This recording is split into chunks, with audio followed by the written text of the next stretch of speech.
Hello friends, welcome to my channel K Y education. कैसे हो आप सब? I hope you guys are good.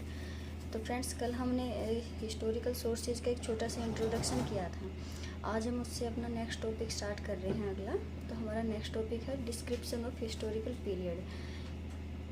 Description of historical period, ऐतिहासिक काल का विवरण।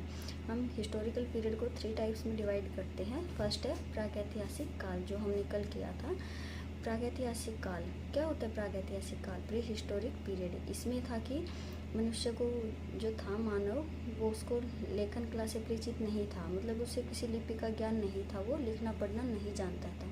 तो जो हमारे इस काल के सोर्सेज है वो हम किससे प्राप्त होते हैं? जो उस काल में मानव प्रयोग करता था, जो चीज़ें अपने दैनिक जीवन में, उन्हीं के द्वारा हमें पता चलता है। इसका टाइम पीरियड है मानव उत्पत्ति से 3000 ईसा पूर्व।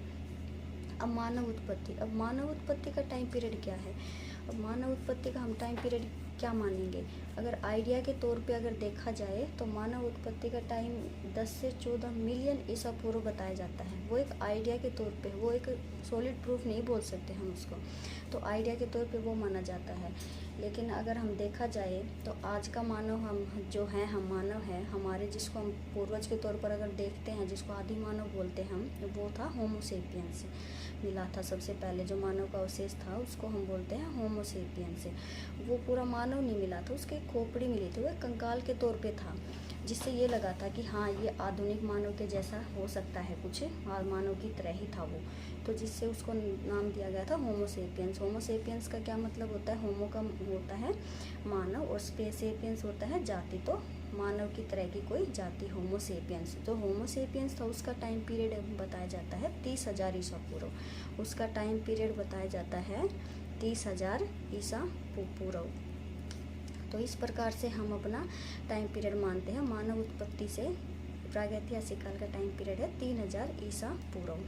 फिर आता है आदि ऐतिहासिक काल, प्रोटो हिस्टोरिक पीरियड। अब आदि ऐतिहासिक काल कल क्या था? इसमें क्या था? मानव को लिखना तो हो आ गया था, थोड़ा बहुत वो लेखन कला से परिचित हो गया था, लेकिन जो उसकी लिपि थी वो अभी तक पढ़ी नहीं जा चुकी थी।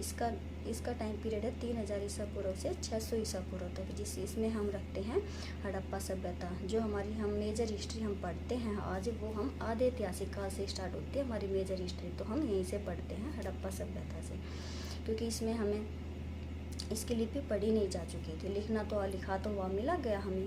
फिर आता है हमारा ऐतिहासिक काल हिस्टोरिक पीरियड। इसमें है, इसका टाइम पीरियड है 600 ईसा पूर्व के आगे।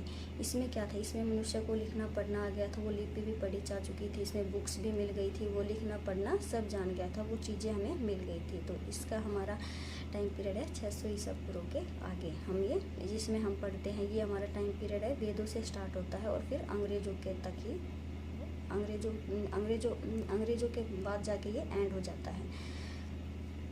अब ये देखो, अब हम लिखते हैं ये ईसा पूर्व और ये ईस्वी। क्या होता है ईसा पूर्व? ईसा पूर्व होता है बिफोर क्राइस्ट, और ये ईस्वी होता है एडी। इसको हम बोलते हैं एनो डोमिनी। जो हमारा इंडियन टाइम है वो जीसस क्राइस्ट, ईसा मसीह है, उसके टाइम से माना जाता है। उसके टाइम को एक केंद्र बिंदु मान लिया जाता है। तो इससे पहले का टाइम उसको हम बोलते हैं ईस्वी पूर्व, कि बिफोर क्राइस्ट, क्राइस्ट के जन्म से पहले का टाइम को बोलते हैं ईसा पूर्व, और उसके बाद को बोलते हैं ईस्वी। जो इससे पहले का टाइम था उसमें हमें ये उल्टा चलता था, जैसे ये 3000 है, 3000 से फिर 600, जैसे 2000, फिर 1000 आया, 500, 600 ऐसे चलता था। फिर उसके बाद से हमारा टाइम फिर जो सीधा चलना स्टार्ट हो गया, 600, 700 जो भी कुछ स्टार्ट होता है वो हमारा, फिर उसको हम बाद में लिखते हैं ईस्वी में। फिर हमारा आता है pre historic period divided in 3 parts. इसको हम 3 पार्ट्स में डिवाइड कर देते हैं प्रागैतिहासिक काल को। फर्स्ट है पैलेलिथिक एज। पैलेलिथिक एज मतलब पुरापाषाण काल। अब नाम से पता चल रहा है पाषाण, तो ये पत्थरों का काल था, इसमें पत्थरों का यूज किया गया सबसे ज़्यादा। इसका टाइम पीरियड है 5 लाख से 10,000 ईसा पूर्व तक। अब पैलेलिथिक एज को हम वैसे जान लेते हैं, लेकिन एग्जाम ओरिएंटेड ये इतना इंपॉर्टेंट नहीं है, लेकिन ये नेट लेवल की चीज़ें हो जाती है, लेकिन फिर भी आप नॉलेज के लिए इनको पढ़ सकते हैं। इसको हम फिर से 3 पार्ट्स में डिवाइड करते हैं। फर्स्ट है निम्न पुरापाषाण काल। इसका टाइम पीरियड है 5 लाख से 50,000 ईसा पूर्व तक। फिर सेकंड है मध्य पुरापाषाण काल। इसका टाइम पीरियड है 50,000 से 40,000 ईसा पूर्व।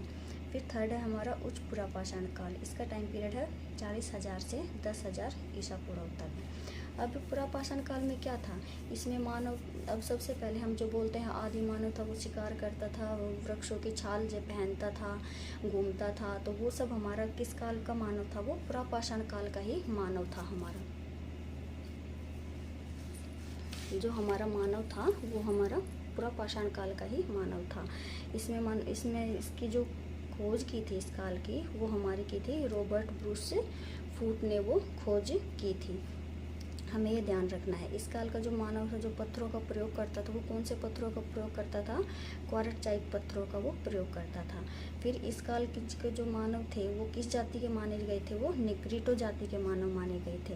फिर जो मानव था इस काल का आदि मानव जो बोलते थे, वो कच्चा मांस खाता था और फल खाता था।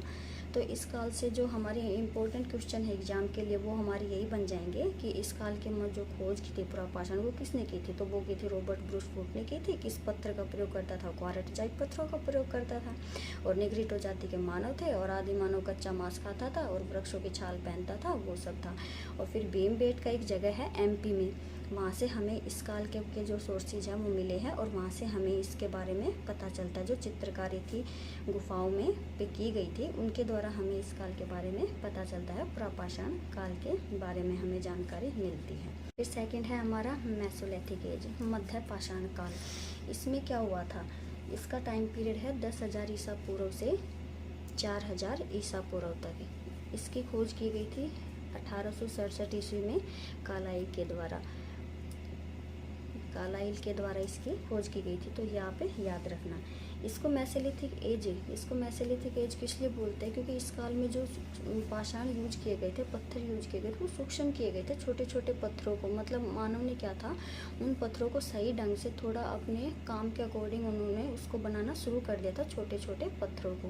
तो पत्थर का प्रयोग वो तो क्या था पुरापाषाण काल में, लेकिन उस टाइम में उनको कोई शेप नहीं दी गई थी उस पत्थर के, लेकिन जो सही ढंग से थोड़ी बहुत शेप दी थी मानव ने अपने अकॉर्डिंग कि इसको इस चीज़ में यूज करना है, वो दी गई थी मेसोलिथिक एज में।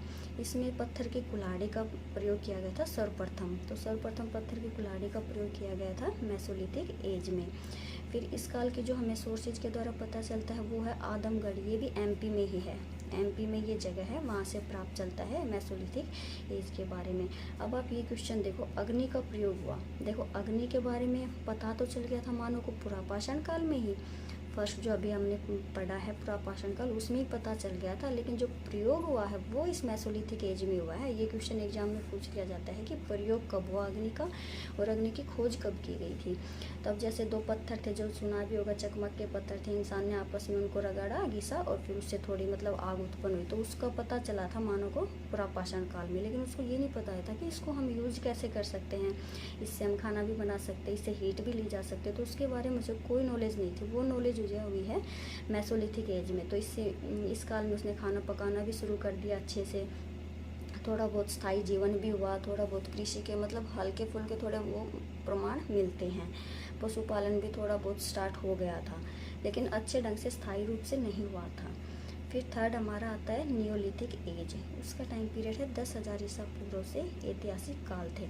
अब नियोलिथिक एज में क्या था, इसमें क्या था, मानव की जो गाड़ी थी वो थोड़ी सी पटरी पर आ गई थी। वो अभी आप ये लगा लो, जैसे ये लास्ट पॉइंट है हमारा, पहिए का आविष्कार हुआ, तो पहिए का आविष्कार, तो पहिए की एक प्रकार से पहिए के प्रकार से ही मानव की गाड़ी है वो पटरी पर आ गई थी। जैसे पहिया घूमता है, तो वैसे ही मानव ने अपना घूम फिर कर अपने आप को स्थायी जीवन में डालना शुरू कर दिया था।